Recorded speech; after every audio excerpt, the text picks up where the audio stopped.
That's what are you talking to me? Hey, you talking to me? Hey. I'll fucking proliferate.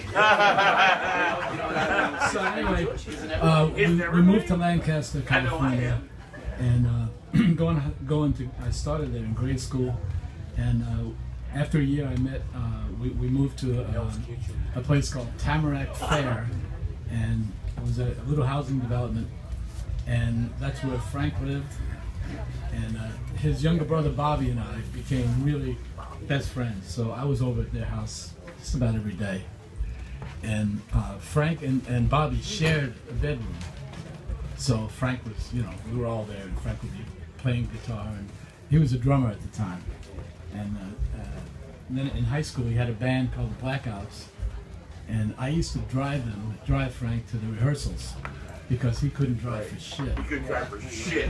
He could not drive with a guy. And in California at the time, you could get a learner's permit like at 14 and a half, and you could drive till dark, because it was in the middle of the desert. Yeah. So that's how we first hooked up, and we were really great friends. And Beefheart sometimes went to school. Also Jim Sherwood, Motorhead, was also we all went to school together, knew him, so we all knew each other from 1957.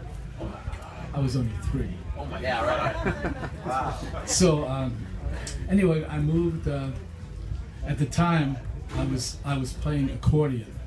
And after I found some blues records and heard all that stuff, and saw Frank with the Blackouts playing, that fucking accordion went under the bed, never to be seen again. So anyway, fast forward, I moved back to New York, and hadn't seen Frank for about 15 years maybe. Yeah. And I had a band in New York called the Detours, and we played all over Greenwich Village and just all over the place. And we were doing a gig in the Village, and I saw a marquee that said "Absolutely Free, Frank Zappa and the Mothers." So I said, "Shit, I know Frank. I know this guy. I haven't seen him in years." So I walked by, and outside at the kiosk, Bobby was standing, his brother, who I hadn't seen forever. So I said, so we exchanged, embraced. Right. Yeah. And I said, so I'd love to say hi to Frank. And he said, well, he's not here. He's over at the Tin Angel, having coffee. So I went over there, and my band, we had to wear suits.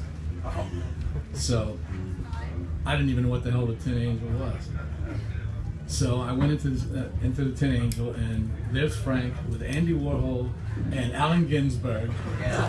No. And me. No. Like a brown shoe on a tuxedo. And I walk in, and it's like Ginsberg, really? It's like, oh shit, man. They look at me, like the FBI. The feds are here. And say, hey Frank, how are you? And he was cool, but I knew who these other guys were. Oh my God. So I was like, Dude. He didn't even know I played guitar at the time. Dude. So that's killed me. That was the last time I didn't see him for about maybe 10 more years when I moved back to California. And I never approached him about playing with him, because I figured if I did, it would be like, if you have a friend that plays and you go, hey, you need anybody in your band? Right, yeah. Hey, man. And I just felt really weird about it. But anyway, Motorhead, Jim Sherwood was at a rehearsal, at one of Frank's rehearsals, and Lowell George had left the band, and Frank wanted a slide guitar player. So Motorhead said, well, Denny Walley plays slide guitar. He said, fucking know.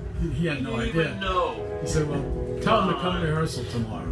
So Motorhead came and told me that, yeah, I just came from rehearsal with Frank, and he said they needed a guitar. He's looking for a slide guitar player. I told him you play. I want you to come tomorrow, bring your amp and your guitar. So I did. So I show up and I walk into the rehearsal, and there's George Duke, Napoleon Murphy Brock, Tom Fowler, and Chester Thompson was the drummer that day.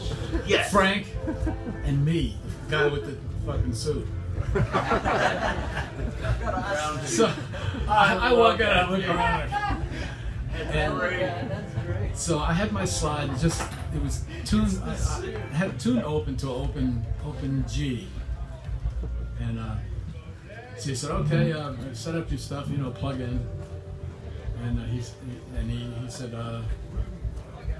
"Do Advanced Romance." He knew I loved blues and stuff because we were stealing records from each other's file in this little store in Lancaster. We used to go in there. So he said, "Advanced Romance," which was, I said, "What key?" You know, I'm praying it's in G because it's tuned. And to retune it, you know, it takes real talent, you know. And I didn't even know what a capo was. So, you know, let's hope it's in. I'm not gonna say, hey, can we do it in G? Yeah. So we went into Advanced Romance, and I started playing and just making up my own stuff. Halfway through, Frank stops everything. I go, shit, here, I'm already done. I'm done. I'm finished before I started here. I'm toast. And he looked at me and he said, anybody with balls enough to play those low notes has got the job. Perellis, sign him up. And that,